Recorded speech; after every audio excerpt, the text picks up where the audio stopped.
Bismillahirrahmanirrahim. Assalamualaikum warahmatullahi wabarakatuh. Innal hamdalillah nahmaduhu wa nasta'inuhu wa nastaghfiruh wa na'udzu billahi min shururi anfusina wa min sayyiati a'malina. Man yahdihillahu fala mudilla lahu wa man yudlil fala hadiya lahu. Asyhadu an la ilaha illallah wahdahu la syarika lahu wa asyhadu anna Muhammadan 'abduhu wa rasuluh. يا أيها الذين آمنوا اتقوا الله حق تقاته ولا تموتن إلا وأنتم مسلمون. يا أيها الذين آمنوا اتقوا الله وقولوا قولا سديدا يصلح لكم أعمالكم ويغفر لكم ذنوبكم ومن يطع الله ورسوله فقد فاز فوزا عظيما. أما بعد فإن أصدق الحديث كتاب الله وخير الهدي هدي محمد صلى الله عليه وسلم وشر الأمور محدثاتها وكل محدثة بدعة وكل بدعة ضلالة وكل ضلالة في النار. Ikhwan fi din, a'azzakumullah. Kita lanjutkan kajian kita dari kitab atau dari Kutaib Al-Usul Ats-Tsalatsah. Kalau kitab itu menunjukkan kepada besar, tapi Kutaib itu artinya buku yang kecil. Dari Kutaib Al-Usul Ats-Tsalatsah yang sudah kita bahas pasal yang pertama, kemudian pasal yang kedua itu menjelaskan yang wajib yang harus diketahui oleh setiap mukmin dan mukminah atau muslim dan muslimah, yaitu tiga, bahwa Allah yang pertama, Allah yang menciptakan kita, memberikan rezeki dan tidak membiarkan kita demikian saja, bahkan Allah mengutus Rasul. Yang taat kepada Rasul masuk surga, yang durhaka kepada Rasul masuk neraka. Kemudian yang kedua yang sudah kita bahas, Allah tidak redha disekutukan bersamanya dengan seorang pun dalam beribadah kepadanya, tidak malaikat yang didekatkan dan tidak juga nabi yang diutus. Dasarnya ayat wa annal masajida lillahi fala tad'u ma'allahi ahada, dan bahwasanya masjid-masjid itu milik Allah, maka janganlah kamu menyeru bersama Allah kepada seorang pun juga. Ini sudah kita bahas. Dan yang terakhir, makna masjid saya jelaskan ada dua maknanya. Yang pertama, makna masjid apa? Tempat sujud. Yang kedua, makna masjid apa tuh? A'dha'us sujud. Yang pertama, makna masjid itu artinya tempat sujud. Yang kedua, makna masjid itu artinya anggota sujud. Artinya anggota sujud kita tidak boleh kita tunduk kepada siapapun juga, hanya kepada Allah saja. Yang terakhir, yang ketiga kita bahas. Iya. Oh iya, ayatnya. Ya, yang terakhir, anna man ata'ar rasula wa wahhadallaha la yajuzu lahu muwalatu man haddallaha wa rasulahu walau kana aqraba qaribin. Ini yang ketiga, ini kaitannya dengan al-wala wal bara. Bahwasanya orang yang taat kepada Rasul dan mentauhidkan Allah, tidak boleh baginya berwala. Wala itu mencintai. Orang yang menentang Allah dan Rasulnya, meskipun dia orang yang paling dekat dengannya. Artinya meskipun orang yang menentang itu orang yang paling dekat dengan dia.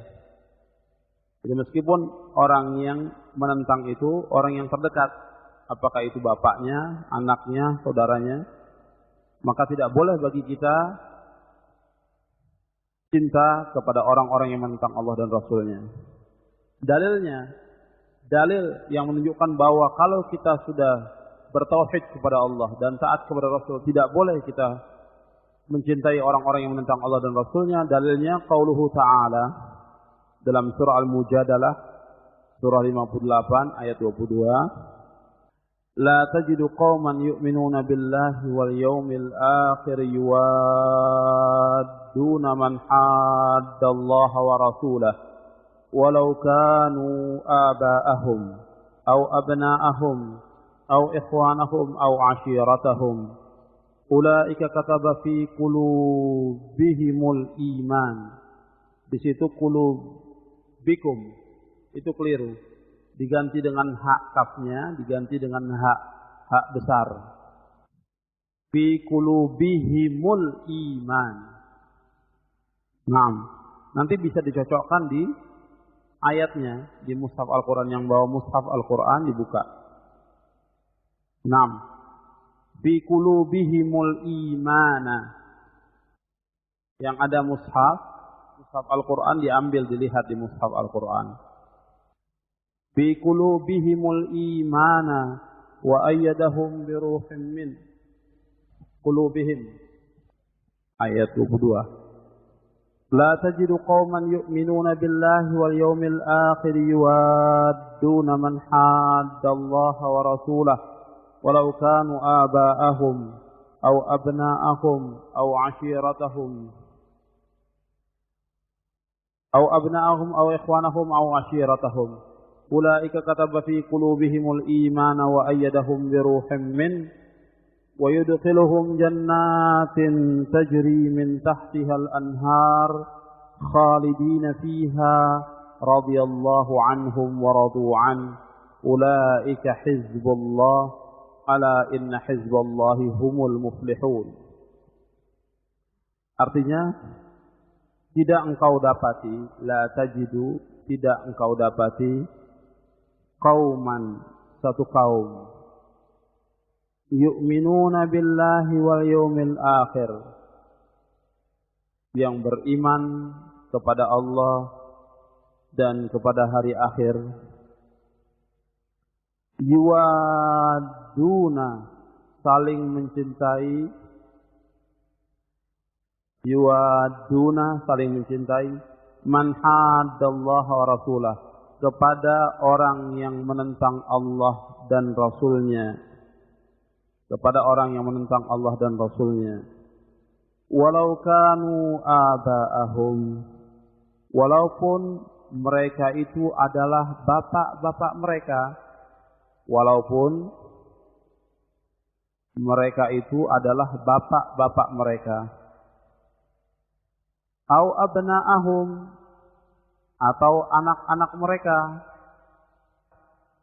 au ikhwanahum, atau saudara-saudara mereka, au ashiratahum, atau keluarga mereka. Ulaika, mereka itu, kataba fi qulubihimul iman, Allah telah tulis dalam hati mereka keimanan. Mereka itu Allah telah tulis, kataba, Allah telah tulis fi qulubihim, di dalam hati mereka, al-iman, keimanan.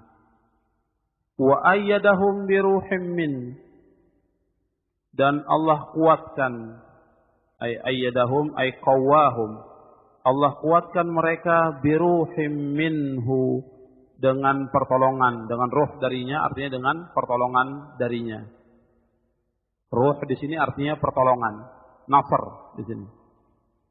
Wa yudkhiluhum, dan dia masukkan mereka, dia ini kembalinya kepada Allah, dan dia masukkan mereka jannatin, ke dalam surga-surga. Jannat jamak dari jannah, surga-surga, tajri, yang mengalir, min tahtihal anhar, yang mengalir dari bawahnya sungai-sungai. Khalidina fiha, mereka akan kekal di dalamnya. Khalidina fiha, mereka akan kekal dalamnya.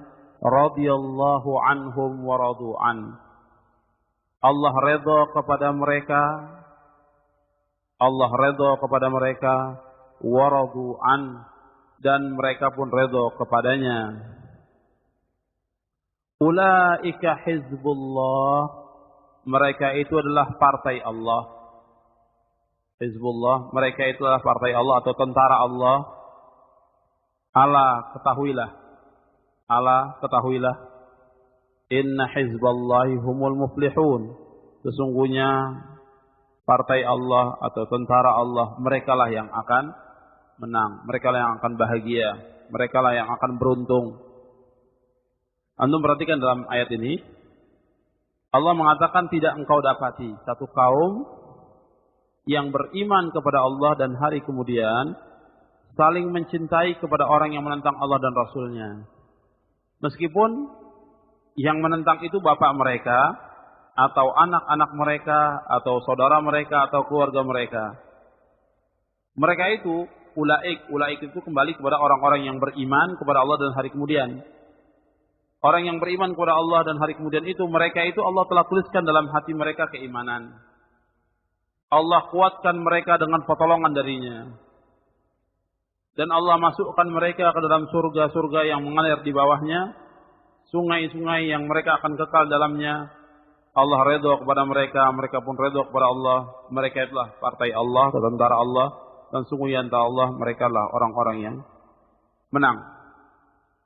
Di dalam ayat ini dijadikan dalil oleh muallif ini arti penulis Qutaib ini, tentang tidak bolehnya kita mencintai orang-orang yang menentang Allah dan Rasulnya. Dan masalah ini bukan masalah furu', bukan. Masalah ini masalah akidah, masalah tauhid. Jadi kalau seorang sudah beriman kepada Allah dan beriman kepada yaumul akhir, itu imannya penuh kepada Allah dan imannya kepada Rasulnya. Hubnya, mahabbahnya dia, cintanya hanya kepada Allah, kepada Rasulnya, dan kepada orang-orang yang beriman. Cintanya dia karena wala itu kaitannya dengan mahabbah. Bicara soal wala berarti bicara soal mahabbah, soal cinta. Jadi orang yang loyal kepada Allah dan Rasulnya dan kepada orang mukmin, berarti dia cinta kepada Allah dan cinta kepada Rasulnya dan kepada orang mukminin. Sedangkan Allah tidak cinta kepada orang-orang kafir, Rasulnya tidak cinta kepada orang kafir, orang beriman tidak cinta kepada orang kafir. Maka orang yang mengikuti jejak mereka, maka tidak boleh mereka mencintai orang-orang kafir. Dan ini masalah keimanan, masalah akidah. Buktinya bagaimana? Kita lihat bagaimana para sahabat Ridwanullah alaihim ajma'in. Menurut tafsir Ibnu Katsir rahimahullah, kata beliau membawakan riwayat, kata beliau, unzilat hadhil ayah la tajidu qauman ila akhirih fi Ubaidah Amir ibn Abdullah al-Jarrah hina qatala abahu yawma Badr aw abna'ahum fi Abu Bakar يومئذ يقتل ابنه عبد الرحمن أو إخوانهم في مصعب بن عمير قتل أخاه عبيد بن عمير يومئذ أو عشيرتهم في عمرو وحمزة وعلي وعبيدة بن الحارث قتلوا عتبة بن ربيعة وشيبة بن ربيعة والوليد بن عتبة في المبارزة يوم بدر. Kata Al-Hafidh Ibnu Katsir rahimahullah dalam tafsirnya di juz yang keempat, diturunkan ayat ini tentang la tajidu qauman yu'minuna billahi wal yawmil akhir sampai akhirnya, yaitu diturunkan kepada Amir bin Abdullah al-Jarrah ketika ia membunuh bapaknya pada waktu perang Badar. Yang dimaksud dengan anak-anaknya yaitu turun pada Abu Bakar As-Siddiq radhiyallahu an. Ketika perang Badar, Abu Bakar membunuh anak yang bernama Abdurrahman. Au ikhwanahum, turun kepada Mus'ab bin Umair ketika ia membunuh saudaranya yang bernama Ubaid bin Umair. Atau ashiratahum, keluarga mereka, itu turun pada Umar, Hamzah dan Ali serta Ubaidah ibn al-Harith ketika mereka membunuh Utbah bin Rabi'ah, Syaibah bin Rabi'ah, Walid bin Utbah ketika perang tanding pada waktu terjadi peperangan Badar. Jadi ayat ini, kata Ibnu Katsir, tidak tahu riwayatnya bagaimana, tapi Ibnu Katsir membawakan dalam tafsirnya demikian. Jadi yang dimaksud dengan aba'ahum, yaitu Ubaidah ibn al-Jarrah, pada waktu perang Badar, karena bapaknya memihak orang kafir. Pada saat Ubaidah maju ke medan perang, dan bapaknya juga maju untuk menyerang kaum muslimin, pada waktu itu Ubaidah maju yang pertama kali untuk membunuh bapaknya. Begitu juga anak mereka Abu Bakar, karena anaknya waktu itu masih dalam keadaan kafir dan memihak kepada orang kafir, dibunuh oleh Abu Bakar. Mus'ab bin Umair, dia termasuk as-sabiqun al-awwalun, yang masuk Islam lebih dahulu. Sedangkan saudaranya belum masuk Islam. Pada waktu perang dan dia memihak orang kafir, maka Mus'ab membunuh Ubaid bin Umair. Dan juga Umar, Hamzah, Ali membunuh familinya yang bernama Utbah bin Rabi'ah, Syaibah bin Rabi'ah, Walid bin Utbah. Itu semuanya masih ada hubungan famili. Jadi kalau seandainya mereka itu tidak beriman, mesti kasih sayang. Tapi karena mereka beriman, tidak ada kasih sayang kepada orang-orang kafir. Makanya ayat, sekian banyak ayat mengatakan bahwa wala kita kepada Allah, Rasul dan orang beriman. Sekian banyak ayat bisa dilihat dalam surah Al-Maidah, bisa juga dilihat dalam surah yang lain. Seperti dalam surah Al-Fatah, asyidda walal kuffar ruhama bainahum. Asyidda alal kuffar, keras kepada kafir, tapi ruhama bainahum. Kemudian kita lihat contoh dalam Al-Quran, Ibrahim. Ini masalah al-wala wal bara. Ibrahim di dalam surah Al-Mumtahanah, surah yang ke-60. Al-Mumtahanah surah yang ke-60 di ayat yang keempat. Allah berfirman dalam surah Al-Mumtahanah surah 60 ayat 4. Ini contoh dari al-wala, contoh dari al-bara. Bara itu artinya berlepas diri dari orang-orang kafir, tidak mencintai mereka.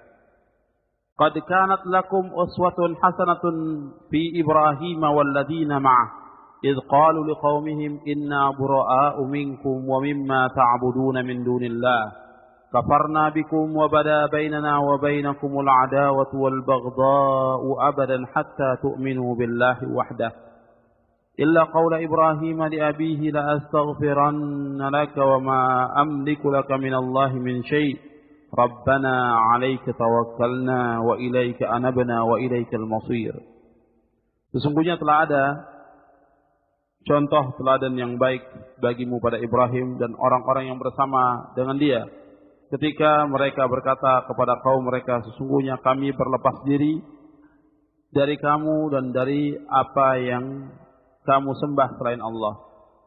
Kami ingkari kekafiranmu dan telah nyata antara kami dan kamu permusuhan dan kebencian untuk selama-lamanya sampai kamu beriman kepada Allah saja. Kecuali perkataan Ibrahim kepada bapaknya, sesungguhnya aku akan memohonkan ampun bagi kamu dan aku tidak dapat menolak sesuatu pun dari kamu, dari siksaan Allah. Kemudian Ibrahim berkata, ya Allah, kami hanya kepada Engkaulah kami bertawakal dan hanya kepada Engkaulah kami bertaubat dan hanya kepada Engkau kami kembali. Di dalam ayat ini, antum lihat kata-kata dalam ayat ini, idh qalu liqaumihim inna bura'a'u minkum. Itu antum perhatikan ayatnya. Sesungguhnya kami berlepas diri dari kamu. Wa mimma ta'buduna min dunillah. Dan dari apa-apa yang kamu sembah selain Allah. Artinya kami ingkari semuanya itu dan telah tampak antara kami dan kamu permusuhan serta kebencian selama-lamanya. Antara muslim dengan kafir itu tampak kebencian selama-lamanya, abadan. Ini perkataan Ibrahim, selama-lamanya. Dan itu demikian pada anak-anaknya Ibrahim. Kemudian pada khatamun nabiyyin, sampai Nabi yang terakhir Muhammad sallallahu alaihi wasallam, antara beliau umatnya dengan orang-orang kafir itu terjadi permusuhan selama-lamanya. Tidak ada kasih sayang selama-lamanya. Bisanya bersatu antara mukmin dengan kafir syaratnya satu, hatta tu'minu billahi wahdah. Sehingga kalian beriman kepada Allah. Kalau tidak beriman, ya tidak akan ada persatuan sampai kapan pun. Jadi tidak ada persatuan antara mukmin dengan kafir dalam masalah soal i'tiqad, keyakinan, tidak akan ada selama-lamanya. Dan ini yang memberitakan Allah, Khaliqul makhluqin, yang menciptakan semua makhluk, yang menciptakan semua hamba, yang menciptakan semua manusia, yang mengatakan Allah. Dan Allah bawakan ini sebagai uswah. Laqad kanat lakum uswah hasanah. Uswah hasanah dalam Al-Quran dua. Yang pertama disebutkan Ibrahim, yang kedua laqad kana lakum fi Rasulillah uswatun hasanah. Maka Nabi SAW selalu disuruh untuk mengikuti milahnya Ibrahim. Fattabi millata Ibrahim hanifah. Hendaklah kamu ikuti millah atau ajaran Ibrahim yang lurus. Dan beberapa ayat lagi, kalau antum lihat dalam ayat-ayat Al-Quran, itu menunjukkan kepada al-wala wal bara. Walanya kita kepada orang yang beriman. Jangan terbalik. Jangan terbalik. Kalau ada orang yang cintanya kepada orang kafir, benci kepada orang iman, berarti orang ini orang munafik. Kalau ada orang yang terbalik dalam masalah cinta, imannya nggak benar dia, nggak benar keimanannya. Dia mestinya cinta kepada orang yang beriman, cinta kepada Allah dan Rasul, cinta kepada orang beriman, tapi dia bencinya kepada Rasul, bencinya kepada orang beriman, bencinya kepada ajaran Islam yang disampaikan. Maka orang ini tidak bisa dikatakan mukmin, tidak bisa dikatakan mukmin. Sebab orang yang benci kepada Islam, imma dia kafir, imma dia munafik. Orang yang benci kepada Islam, imma dia kafir atau dia munafik. Jadi orang yang beriman itu mestinya walaknya kepada Allah dan Rasul sebagaimana disebutkan dalam surah Al-Maidah. Kita melihat surah Al-Maidah. Insyaallah sebagian antum sudah hafal ayatnya ini. Surah Al-Maidah surah yang kelima. Walinya kita adalah Allah, Rasul. Walinya kita, walaknya kita, loyalnya kita kepada Allah, Rasul dan orang beriman. Dalam surah Al-Maidah ayat 55.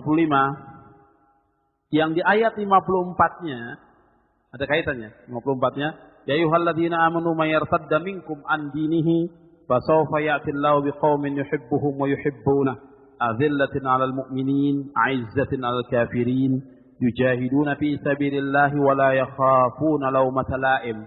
Dzalika fadlullahi yu'tihi man yasha wallahu wasi'un 'alim. Wahai orang-orang yang beriman, siapa saja di antara kamu yang murtad dari agamanya, maka Allah akan gantikan kepada kamu satu kaum. Allah gantikan satu kaum yang kaum itu cinta kepada Allah. Allah cinta kepada mereka, mereka pun cinta kepada Allah. Mereka itu kasih sayang kepada orang-orang mukmin dan mereka itu keras kepada orang-orang kafir. Sayang kepada mukminin, keras kepada orang-orang kafir. Mereka berjuang di jalan Allah, mereka tidak takut celaan orang yang mencela. Demikianlah keutamaan Allah. Allah berikan kepada siapa yang ia kehendaki dan Allah itu maha luas pemberiannya dan maha mengetahui. Kemudian di ayat 55-nya Allah mengatakan, innama waliyukumullahu wa rasuluhu walladzina amanu alladzina yuqimunas salata wa yu'tunaz zakata wa hum raki'un.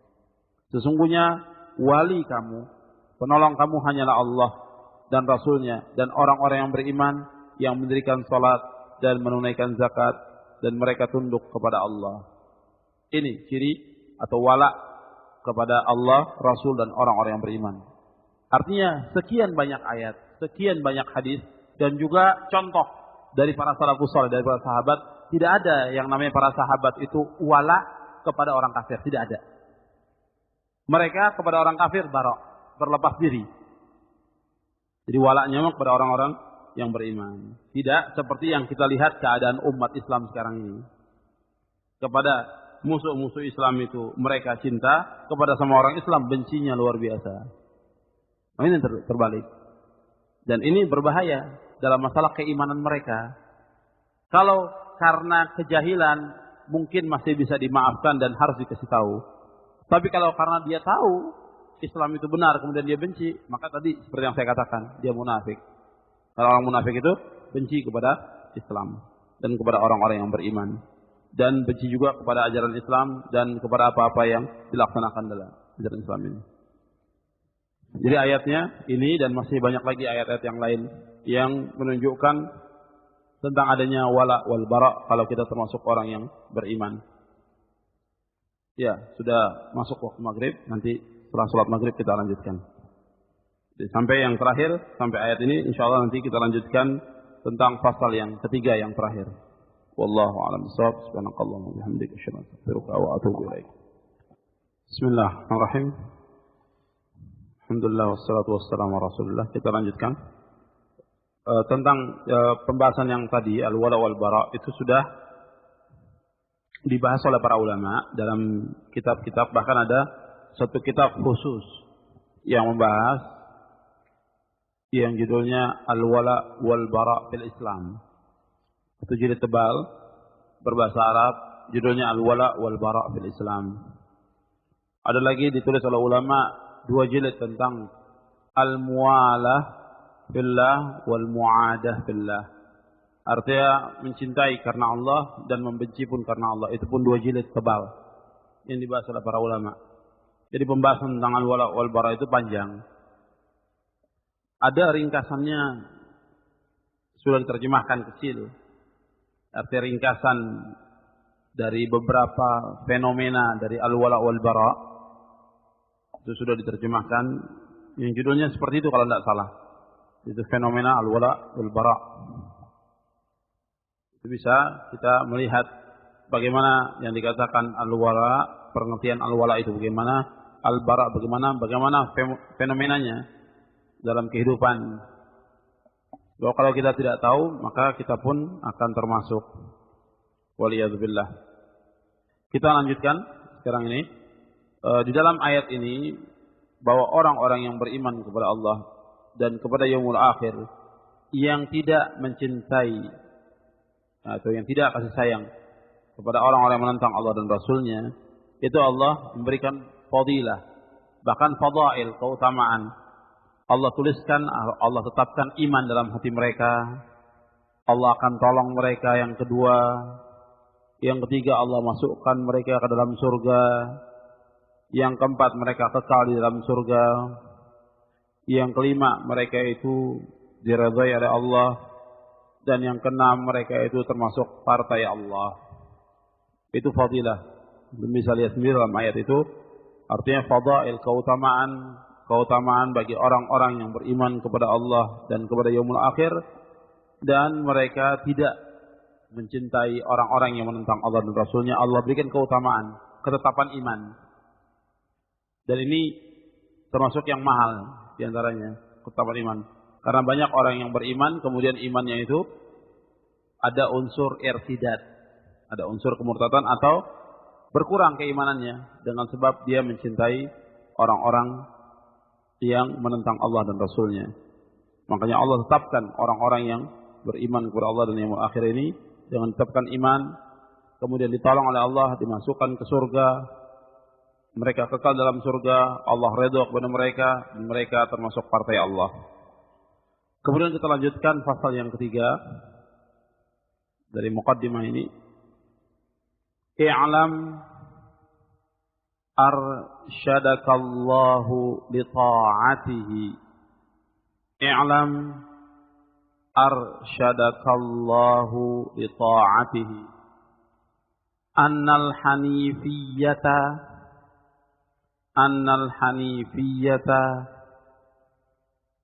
millata Ibrahima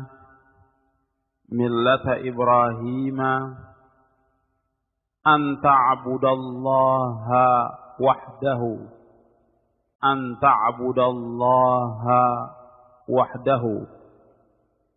mukhlishan lahud-dina wa bidzalika amarallahu jami'an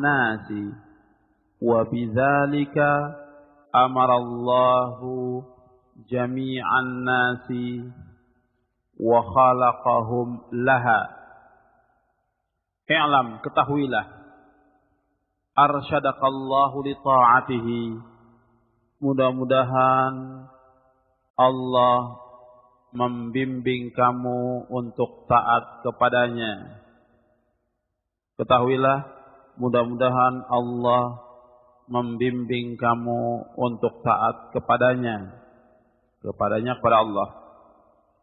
Ini doa dari seorang muallim kepada muridnya, seorang ustaz kepada tilmiz, kepada muridnya.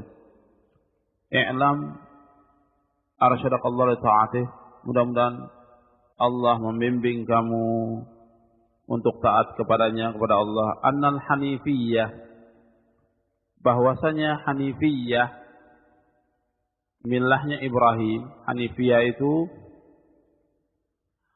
ajaran yang condong dari kesyirikan, ajaran yang berpaling dari kesyirikan menuju kepada tauhid. Hanif itu artinya ajaran yang berpaling dari kesyirikan menuju kepada tauhid. Itu hanif. Hanifiyah yaitu al-ma'il anisyirk qasdan ila tauhid. Jadi berpaling dari kesyirikan dan menuju kepada tauhid. Bahwasanya Hanifiyah berpaling dari kesyirikan menuju kepada tauhid itu adalah millahnya Ibrahim. Millah artinya ajaran, agamanya Ibrahim. Bagaimana millahnya Ibrahim? Dijelaskan di sini millahnya Ibrahim yaitu an ta'budallaha wahdahu mukhlishan lahuddin. Engkau beribadah kepada Allah semata. Engkau beribadah kepada Allah semata dengan ikhlas karena agamanya. Engkau beribadah kepada Allah semata dengan ikhlas karena agamanya. Wa bidzalika dan demikianlah, wa bidzalik dan demikianlah amarallahu Allah memerintah jami'an nasi semua manusia wa khalaqahum laha dan Allah ciptakan mereka untuknya. Jadi bahwasanya Hanifiyah agamanya Ibrahim engkau beribadah kepada Allah semata dengan ikhlas karena agamanya. Demikianlah Allah memerintahkan semua manusia dan ia menciptakan untuknya, menciptakan mereka untuknya. Untuk apa? Untuk beribadah hanya kepada Allah saja. Lemir haknya kembali kepada ibadah lillahi wahdah. Laha ay ibadah lillahi wahdah. Yaitu beribadah hanya kepada Allah saja. Kama qala ta'ala wa ma khalaqtul jinna wal insa illa liya'budun. Sebagaimana Allah Ta'ala berfirman, wa ma khalaqtul jinna wal insa illa liya'budun. Tidak aku ciptakan jin dan manusia melainkan untuk beribadah kepadaku. Sekarang kita lihat artinya. Ayat ini insyaallah semuanya sudah hafal. Ayat ini termasuk yang sering dibacakan, yang sering disampaikan. Wa ma khalaqtul jinna wal insa illa liya'budun. Sekarang maknanya bagaimana? Ayat ini tercantum dalam surah Az-Zariyat ayat 56. Dalam surah Az-Zariyat ayat 56. Sekarang maknanya kita lihat. Wa ma'na ya'budun yuwahhidun. Yang dikatakan ya'budun yuwahhidun. Liya'buduni ay liyuwahhiduni. Liya'buduni ay liyuwahhiduni. Di sini yuwahhiduni. Agar mereka beribadah kepadaku, maksudnya agar mereka mentauhidkan aku. Yuwahhiduni. Makna ya'budun yuwahhiduni. Mereka mentauhidkan aku. Wa a'zamu ma amara Allah bihi at-tauhidu. Wa a'zamu ma amara Allah bihi at-tauhidu. Dan perintah Allah yang paling besar, a'zam. Perintah Allah yang paling besar, yang paling agung, yaitu tauhid. Jadi perintah Allah yang paling besar, yang paling agung, yaitu tauhid.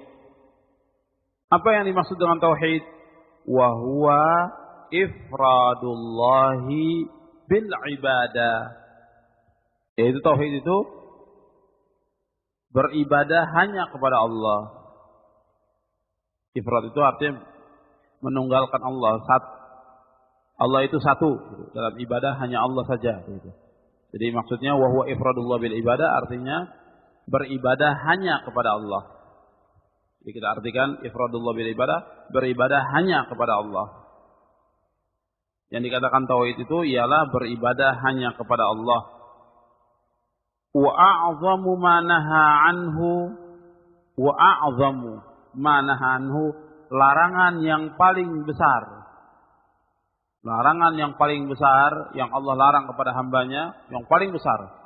Larangan yang paling besar, a'zamu ma naha anhu, arti larangan yang paling besar asyirku, yaitu syirik. Jadi larangan yang paling besar yaitu syirik. Wa huwa da'watu ghairihi ma'ahu, wa huwa da'watu ghairihi ma'ahu, yaitu beribadah. Dakwah di sini bisa berarti doa, bisa juga berarti beribadah. Beribadah kepada selainnya bersama Allah. Beribadah kepada selainnya, ghairihi, kepada selainnya, ma'ahu, bersamanya, bersama Allah.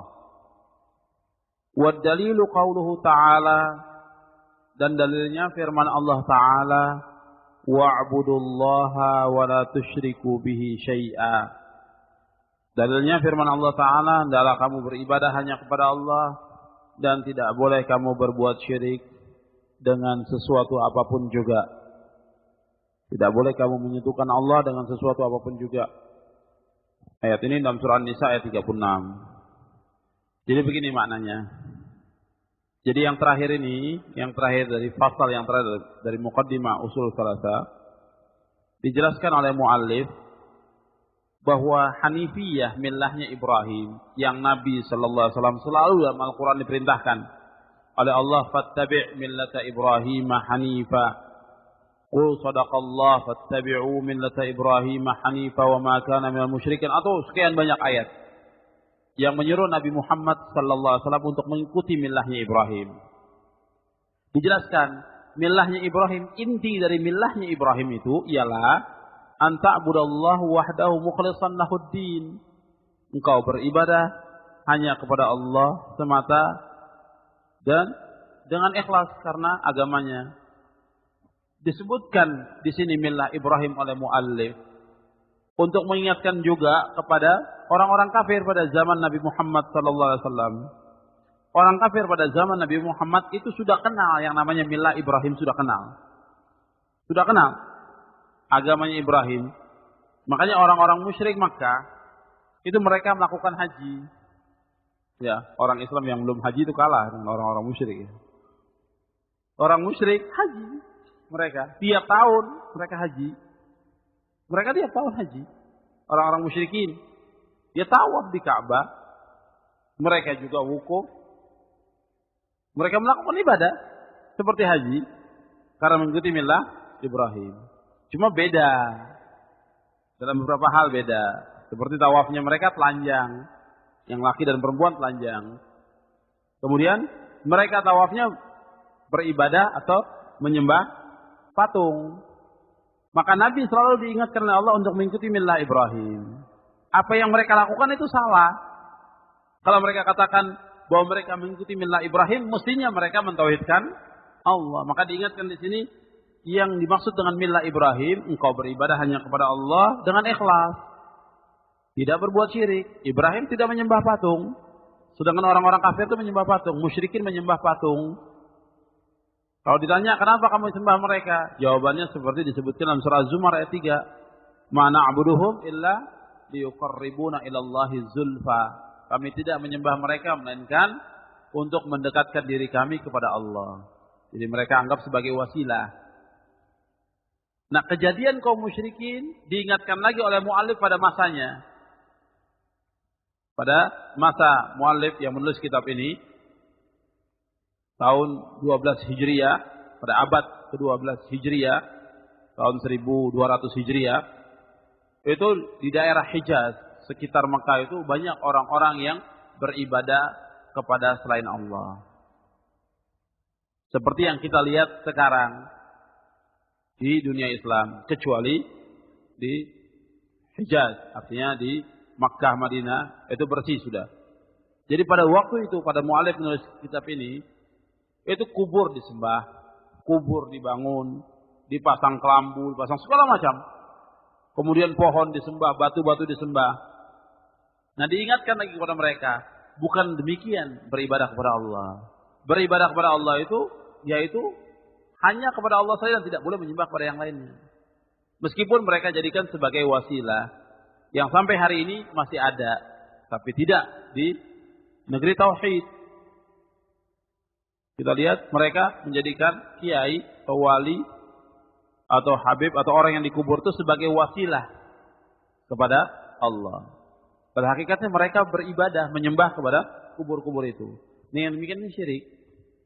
Kalau Nabi Muhammad SAW disuruh mengikuti milah Ibrahim dan umat Islam juga disuruh mengikuti milah Ibrahim, yaitu milahnya Ibrahim beribadah ikhlas kepada Allah. Tidak boleh menyekutukan yang lainnya. Wa bidzalika amarallahu jami'an nas. Allah memerintahkan semua manusia untuk beribadah hanya kepada Allah. Dan Allah ciptakan manusia untuk itu. Jadi Allah ciptakan jin dan manusia ini seperti ayat surah Zariyat ayat 56 ini, wa ma khalaqtul jinna wal insa illa liya'budun. Itu jarang sekali orang menjelaskan dengan makna tauhid. Lebih banyak mubaligh atau khatib menyebutkan wa ma khalaqtul jinna wal insa liya'budun, ibadah secara umum. Padahal intinya dari ibadah Allah ciptakan manusia untuk bertauhid kepada Allah. Bukan sekedar ibadah. Silakan mau ibadah bagaimana terserah. Tidak. Yang pokok diciptakannya jin dan manusia supaya beribadah hanya kepada Allah saja dan tidak boleh beribadah kepada yang lain. Yang nanti akan dijelaskan di antara yang termasuk ibadah itu berdoa, tawassul, istighatsah, menyembelih, bernazar, minta tolong, dan segala macam. Termasuk dari macam-macam ibadah. Termasuk ya sholat, puasa, segala macam. Itu hanya dilakukan kepada Allah saja, tidak boleh kepada yang lain. Tapi kenyataan yang ada, kita lihat banyak kaum muslimin memalingkan ibadah itu kepada selain Allah. Nah, perbuatan yang seperti ini, perbuatan syirik. Syirik yang seperti ini bukan syirik kecil, tapi syirkun akbar. Sedangkan syirkun akbar, akibatnya dosa orang itu tidak akan diampuni oleh Allah. Orangnya kekal dalam neraka, semua amalannya hapus. Jadi bukan masalah kecil, masalah besar. Jadi ini yang harus kita bahas, karena ini yang pokok. Makanya di sini disebutkan bahwa perintah Allah yang paling besar. Jadi kalau kita melaksanakan kewajiban yang paling besar yang kita laksanakan hanya beribadah kepada Allah, bertauhid kepada Allah, mentauhidkan Allah. Itu ibadah yang paling besar. Jadi kalau kita sholat, melaksanakan kewajiban yang lain, yang paling besar kita bertauhid kepada Allah. Seandainya seseorang ada masuk Islam, kemudian dia bertauhid kepada Allah, kemudian meninggal dunia, jannah balasannya, surga. Masuk Islam, mentauhidkan Allah, tidak beribadah kepada yang lain, kemudian meninggal dunia, jannah. Kalau dia bertauhid kepada Allah. Karena fadilah daripada tauhid.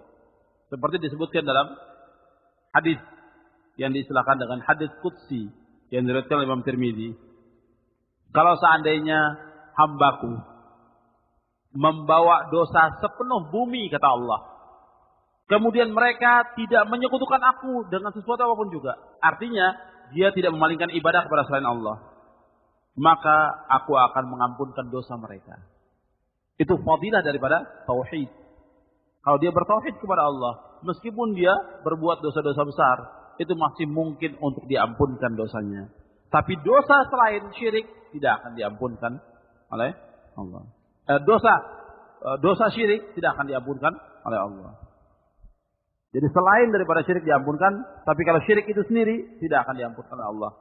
Seperti disebutkan dalam surah An-Nisa ayat 48. Innallaha la yaghfiru ayyushraka bihi wa yaghfiru ma duna dzalika liman yasha wa man yusyrik billah faqad iftara isman 'azima. Sungguhnya Allah mengampuni dosa. Sungguhnya Allah tidak akan mengampuni dosa orang yang berbuat syirik. Sungguhnya Allah tidak mengampuni dosa orang yang berbuat syirik, dan Allah mengampuni dosa selain itu. Dan barang siapa berbuat syirik, maka dia telah mengadakan dusta yang besar. Dalam surah wa yaghfiru ma duna dzalika liman yasha wa man yusyrik billah faqad dhalla dhalalan ba'ida. Sesungguhnya Allah tidak mengampuni dosa orang yang berbuat syirik, dan Allah mengampuni dosa selain itu. Dan barang siapa yang berbuat syirik, maka dia telah sesat dengan kesesatan yang nyata. Dengan kesesatan yang jauh. Dalalan ba'idah. Dia setelah sesat dengan kesesatan yang jauh. Makanya perintah Allah yang paling tinggi yang harus dilaksanakan oleh seorang hamba bertauhid kepada Allah. Jadi umpamanya ada orang yang dia sholat, dia puasa, dia haji, tapi masih dengan istilah minta dikubur. Ziarah boleh, ziarah kubur, ini sudah saya bahas waktu itu. Ziarah boleh, tapi ya sekarang istilah ziarah itu orang minta dikubur. Minta dengan menyebut namanya dan menyebut nama-nama, apakah itu wali atau segala macam yang mereka anggap sebagai orang yang terhormat. Kemudian mereka sebut, mereka minta keperluannya. Apakah mereka itu kurang rezeki, atau jodoh, atau karena penyakit yang tidak pernah sembuh. Kemudian mereka minta. Yang seperti ini syirik. Yang seperti ini syirik. Dan yang seperti ini harus dijauhkan sejauh-jauhnya. Jadi larangan yang terbesar yang harus dijauhkan oleh seorang hamba yaitu syirik. Jadi kalau kita mendakwahkan orang, dari apa yang dilakukan, yang semua dilarang, kita bisa lihat. Jadi umpamanya dia syirik, tidak sholat, dia minum khamar, dia melakukan yang lain. Yang pertama kali kita jelaskan yaitu tentang syiriknya, bahwa syirik ini tidak boleh. Jangan terbalik. Kalau banyak kaum muslimin terbalik, yang syiriknya tidak diingatkan, yang lain diingatkan. Ini salah. Kemudian juga masalah perintah. Perintah juga begitu. Dalam masalah perintah, yang pokok, yang pertama tauhid. Sebelum yang lainnya. Maka itu yang harus kita anjurkan orang bertauhid. Suruh ngaji, ya ngaji tentang masalah akidah. Itu yang pokok sebelum yang lain. Karena yang demikian ini fardu ainin. Saya sudah jelaskan dulu. Fardu itu ada dua. Ada fardu ain, ada fardu kifayah. Yang banyak dituntut oleh kaum muslimin fardu kifayah. Fardu ain itu sisa-sisa waktu. Fardu ain kalau sudah ngantuk, capek baru melaksanakan fardu ain. Tapi kalau yang kifayah nomor satu. Itu yang terjadi di kalangan kaum muslimin. Jadi tentang dalil bahwa kita tidak boleh berbuat syirik, ini salah satu ayat dari sekian banyak ayat. Adalah kalian beribadah kepada Allah dan tidak boleh menyekutukan Allah. Dalam surah An-Nisa ayat 36. Dalam surah yang lain, ayat yang lain yang sering dibawakan dan insyaallah hafal ayat. Dalam surah Al-Isra, surah 17 ayat 23. Wa qadha rabbuka alla ta'budu illa iyyah wa bil walidaini ihsana. Itu kaitan juga dengan orang tua. Wa qadha rabbuka alla ta'budu illa iyyah. Dan Allah telah mewajibkan kepada kamu tidak boleh kamu menyembah, tidak boleh kamu beribadah melainkan hanya kepada Allah. Wa bil walidaini ihsana. Dan hendaklah kepada orang tua itu kamu berbuat baik. Dalam surah Bani Israel, surah Al-Isra 17 ayat 23. Jadi ini yang pokok dakwahnya atau millahnya Ibrahim, dan ini yang pokok dari dakwahnya para nabi, para anbiya, dakwahnya ini agar umatnya bertauhid kepada Allah dan menjauhkan syirik. Kemudian kita lanjutkan. Fa idza qila laka mal usulus salasatu allati yajibu al insani ma'rifatuha.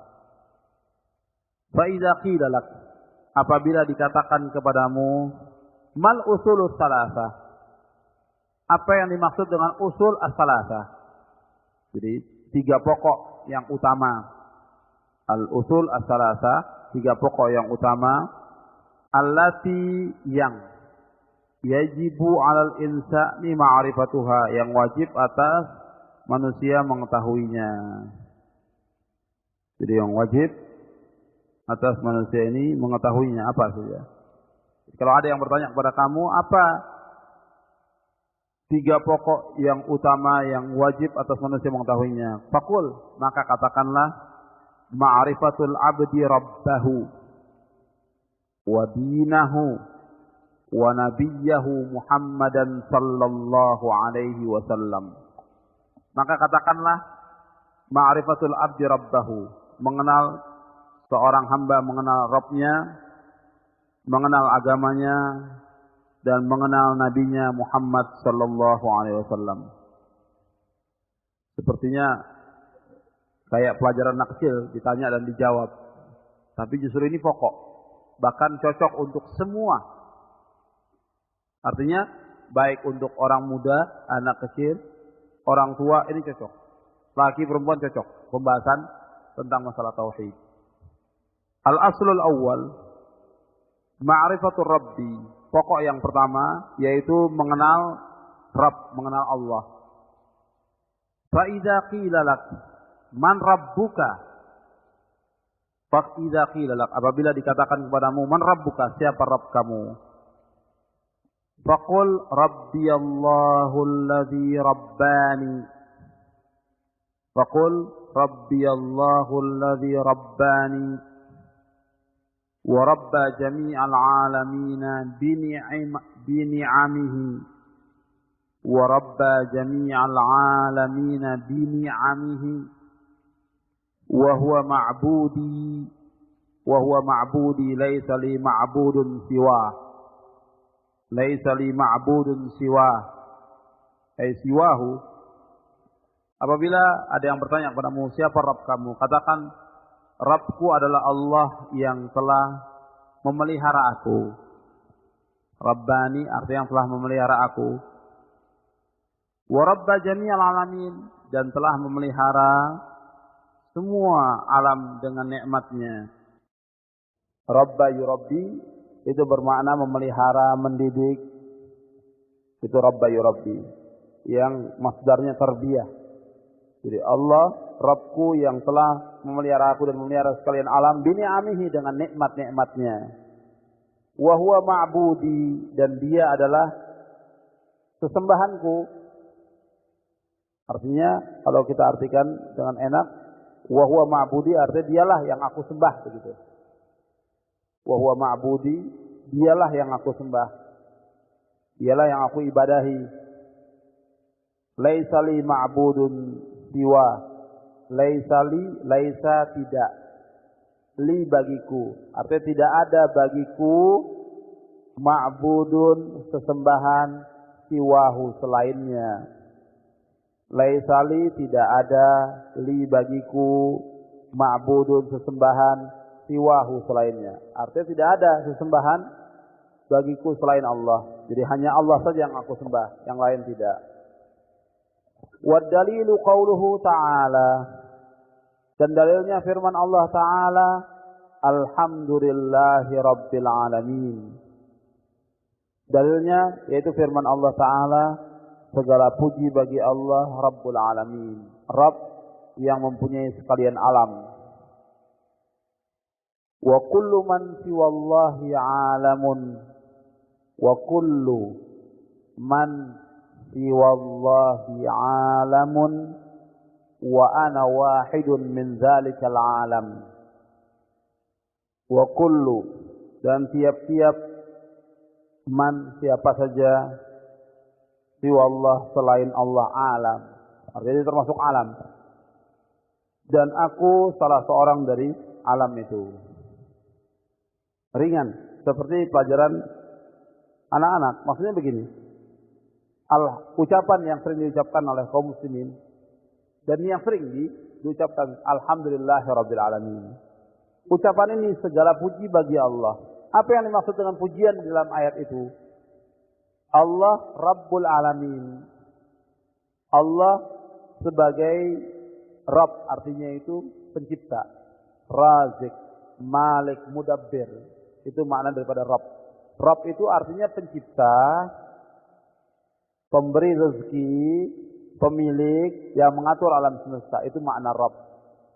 Dan masih banyak makna yang lainnya. Jadi kalau kita mengakui Allah sebagai Rabbul alamin, maka kita ini selain Allah itu alam. Selain Allah alam. Maksudnya begini, Allah itu sebagai Rabb. Karena Allah sebagai Rabb, berarti Allah satu-satunya yang diibadahi. Karena pujian itu hanya untuk Allah, berarti ibadah itu hanya untuk Allah. Sedangkan semua selain Allah adalah alam. Kita alam, Nabi alam, malaikat alam, batu alam, kubur alam, pohon alam.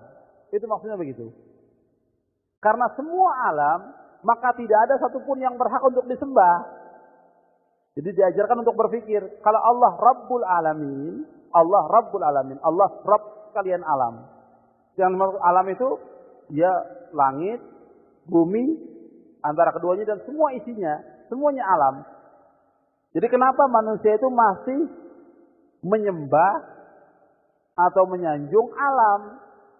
Nah ini nggak wajar, cara berpikir yang tidak wajar yang seperti ini. Ada orang yang mengagungkan wali, mengagungkan kubur, mengagungkan pohon, mengagungkan batu, mengagungkan jin, mengagungkan yang lain. Nah ini tidak wajar yang seperti ini.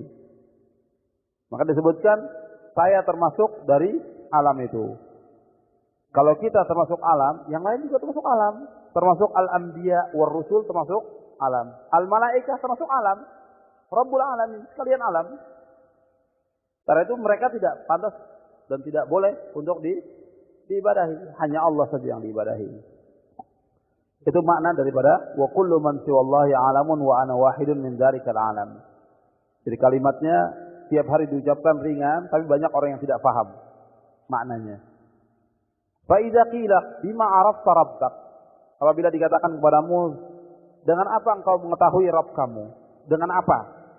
Bima arafta rabbaka. Apabila dikatakan kepadamu dengan apa engkau mengetahui Rabb kamu?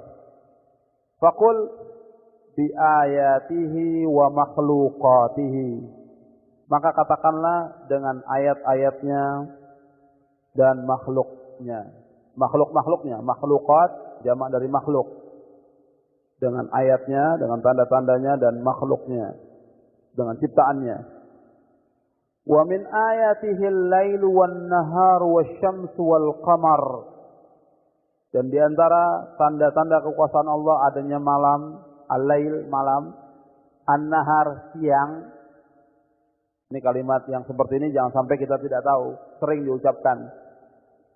Lail malam, nahar siang, wasyamsu matahari, wal qamar bulan, wa min makhluqatihi samawati sab'.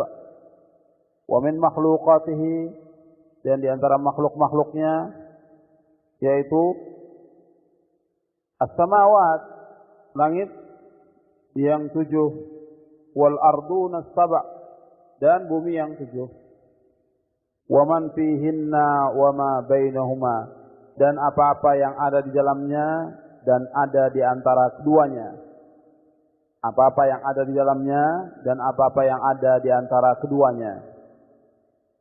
Wa dalilu qauluhu ta'ala wa min ayatihi al-lailu wan-naharu wasyamsu wal-qamaru la tasjudu lisyamsi wala lilqamari wasjudu lillahi alladhi khalaqahunna in kuntum iyyahu ta'budun. Dalam surah Fussilat, yang bawa mushaf Al-Quran dilihat itu dalam surah Fussilat ayat 37. Surah Fussilat kalau tidak salah surah 41 ya. Ayat 37. Firman Allah yang menunjukkan bahwa kita dapat mengenal Allah itu dengan ayatnya, yaitu wa min ayatihi, dan di antara tanda-tanda kekuasaan Allah itu adanya malam, adanya siang, adanya matahari, adanya bulan. La tasjudu lisyamsi, jangan kamu sujud kepada matahari. Wala lil qamari, dan jangan kamu sujud kepada bulan. Wasjudu lillahi alladhi khalaqahunna, dan sujudlah kepada Allah yang, alladhi artinya yang, khalaqahunna menciptakan mereka. Hunna kembalinya kepada hunna yang menciptakan mereka, yaitu yang menciptakannya, menciptakan malam, siang, matahari, bulan. Artinya sujudlah kepada Allah yang menciptakan semuanya. In kuntum, jika kamu iyyahu ta'budun, hanya kepadanya kamu beribadah. Jika kamu hanya kepadanya kamu beribadah. Jadi di ayat ini diingatkan bahwa adanya malam, siang, matahari, bulan, semuanya ciptaan Allah. Jadi kita bersyukur kepada pemberi nikmat. Kita beribadah kepada pemberi nikmat, bukan beribadah kepada nikmat. Nah, yang terbalik, manusia beribadah kepada nikmat. Maksudnya beribadah kepada pemberi nikmat, bukan beribadah kepada nikmat. Nah, kalau menyembah matahari, bulan, yang jelas besar matahari itu, berarti menyembah nikmat Allah. Dan ini tidak boleh. Kufur yang seperti ini. Orang yang menyembah matahari kafir dia. Orang yang menyembah selain Allah dikufurkan. Berdasarkan ayat Al-Quran yang banyak dan hadis Nabi SAW yang sahih dan ijma' para sahabat radhiyallahu anhum ajma'in. Ya, satu lagi. Ayatnya satu lagi. Wa qauluhu ta'ala, dan firman Allah Ta'ala, Inna rabbakumullahu alladhi خلق السماوات والأرض في 6 أيام ثم استوى على العرش يغشي الليل النهار يطلبه حثيثا والشمس والقمر والنجوم مسخرات بأمره ألا له الخلق والأمر Tabarakallahu Rabbul Alamin. Allah berfirman dalam surah Al-A'raf, surah yang ke-7, ayat 54. Inna rabbakum, sesungguhnya Rabb kamu itu adalah Allah. Sesungguhnya Rabb kamu itu adalah Allah. Alladzi yang khalaqa, menciptakan, as-samawat, langit, wal ard, bumi. Yang telah menciptakan as-samawat, jamak dari sama, wal ard, bumi, fi 6 ayyamin, dalam 6 hari atau 6 masa. Summa, kemudian, summa artinya kemudian, istawa al arsy, bersemayam di atas arsy, bersemayam di atas arsy. Yughshil lailan nahara, ia menutupkan malam dengan siang. Artinya ia menutupkan malam dengan siang, siang dengan malam. Yatlubuhu hasisa, yang semua mengikutinya dengan cepat.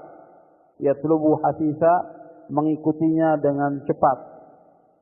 Wasyamsa wal qamar, dan yang menciptakan langit, al-qamar, bulan, wan nujum, bintang-bintang, yang menciptakan matahari, asyams, wal qamar, bulan, jadi asyams matahari, al-qamar bulan, wan nujum, bintang-bintang, musakhkharatin bi amrih, semuanya tunduk bi amrih, dengan perintahnya. Ala, ketahuilah, lahul khalqu, bagi Allah lah ciptaan, wal amru, dan urusan. Tabarakallahu Rabbul Alamin, maha barakah Allah, Rabb sekalian alam. Maha barakah itu ya artinya maha suci Allah. Di dalam ayat ini ada yang perlu saya tanbih, ada yang perlu saya ingatkan. Dalam ayat ini Allah menyebutkan, sungguhnya Rabb kamu itu yang menciptakan langit, bumi dalam 6 masa, kemudian dia bersemayam di atas arsy. Tentang Allah menciptakan semuanya dalam 6 masa, meskipun Allah berkata apabila dia menciptakan satu kun fayakun, tapi ini kehendak Allah. Dan manusia tidak berhak untuk mengatur Allah. Allah menyebutkan dalam ayatnya Allah menciptakan 6 masa. Mengapa 6 masa? Padahal Allah sekaligus menciptakan dalam sedetik bisa. Kurang dari itu pun bisa. Tapi ini ketentuan Allah. Artinya kekuasaan Allah yang kita tidak berhak untuk bertanya. Artinya menggugat Allah tidak boleh. Makhluk menggugat Khalik. Hikmahnya tidak dijelaskan. Baik dalam ayat maupun dalam hadis tidak dijelaskan. Dalam hal ini kita terima saja. Sebab Allah mengatakan dalam Al-Quran, La yus'alu amma yaf'alu wa hum yus'alun. Allah tidak ditanya tentang apa yang Allah lakukan. Tapi manusia akan ditanya oleh Allah.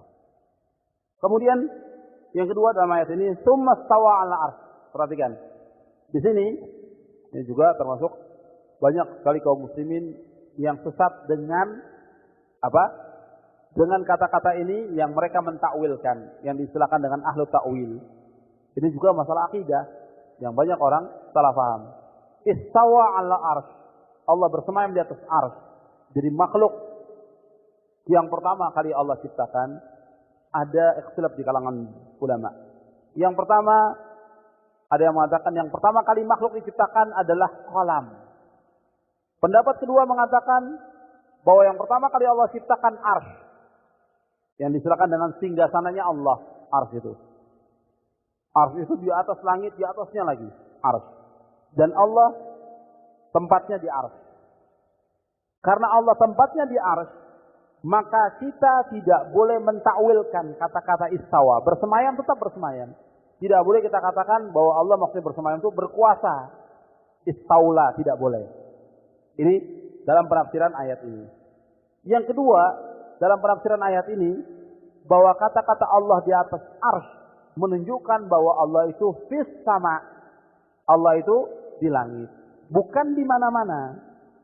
Seperti pemahaman kaum filsafat atau tarekat-tarekat sufiyah.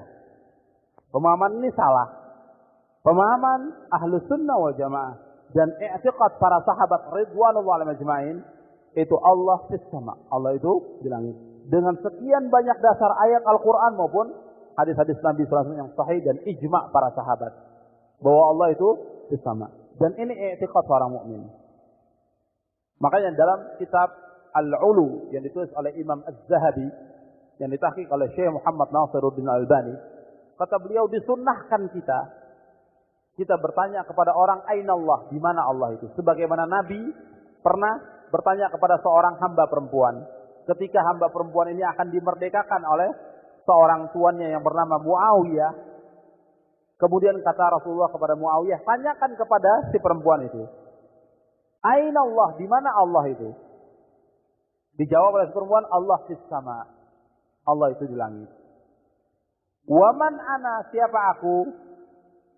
Engkau Rasulullah. Maka langsung menjawab, kalau gitu engkau mukminah. Merdekakan dia, dimerdekakan. Nah, dengan pertanyaan hadis ini sahih riwayat Muslim. Dengan pertanyaan yang seperti ini, maka para ulama menyunahkan kalau kita bertanya kepada orang untuk menunjukkan dia iman atau tidak, di mana Allah itu. Kalau dia menjawab Allah itu ada di mana-mana, berarti belum iman. Allah itu fis sama. Dengan sekian banyak ayat. Seperti ayat Al-Quran, A'amintum man fis sama. A'amintum man fis sama. Atau dalam hadis Nabi yang sahih, Irhamu man fil ardi, yarhamkum man fis sama. Sayangilah makhluk yang di muka bumi, niscaya Allah yang di langit akan menyayangi kamu. Sekian banyak dalil ayat Al-Quran dan hadis menunjukkan bahwa Allah itu bersama. Dan itu disunnahkan. Dan ini i'tiqad dari para sahabat ridwanullah alaihim ajma'in yang masih banyak dilalaikan oleh kaum muslimin. Tidak tahu seperti ini. Dianggap Allah itu ada di mana-mana. Lantas apakah tidak bertentangan dengan ayat wa huwa ma'akum aina ma kuntum? Tidak bertentangan. Ayat yang tercantum dalam surah Al-Hadid surah 57 ayat 22, wa huwa ma'akum aina ma kuntum, dia bersama kamu di mana saja kamu berada, artinya Allah melihat kamu. Allah mendengar kamu, Allah mengetahui semua yang dilakukan oleh makhluknya, baik muslim maupun kafir, Allah tahu. Maka dalam ayat dikatakan tidak ada satupun bijian yang tumbuh, daun yang jatuh, yang kering, yang basah, Allah tahu semuanya. Jadi semua tidak ada yang terluput dari Allah. Semuanya. Baik di langit, di bumi, dan antara keduanya. Jadi tidak bertentangan dengan ayat wa huwa ma'akum aina ma kuntum. Jangan kita ikut paham atau penafsiran tarekat sufiyah yang mengatakan bahwa di mana saja kamu berada artinya Allah bersatu dengan makhluknya. Apa di istilah Jawa itu manunggaling kaula Gusti yang disilakan dengan pendapatnya Ibnu Arabi wahdatul wujud. Ibnu Arabi ini dikafirkan oleh para ulama. Ibnu Arabi yang diagungkan oleh Nur Khalid, dia punya paham wahdatul wujud. Allah bersatu dengan makhluknya. Maka matinya dia dibunuh oleh para ulama. Sebab tidak ada Allah bersatu dengan makhluknya. Beda antara Khalik dengan makhluk. Kita abid, dia ma'bud. Dia memberikan rezeki dan kita yang diberikan rezeki. Dan masih banyak lagi. Yang jelas antara Allah dengan makhluknya berbeda. Jadi itu penjelasan sementara dari ayat ini. Masih panjang penjelasan ayat-ayat selanjutnya tentang masalah Rabb ini dan masalah ibadah hanya kepada Allah saja. Saya pikir cukup ya kajian kita untuk malam ini karena sudah masuk waktu Isya. Mudah-mudahan yang kita kaji bermanfaat dan dapat kita amalkan. Subhanakallahumma wa bihamdik, asyhadu an la ilaha illa anta, astaghfiruka wa atubu ilaik. Assalamualaikum warahmatullahi wabarakatuh.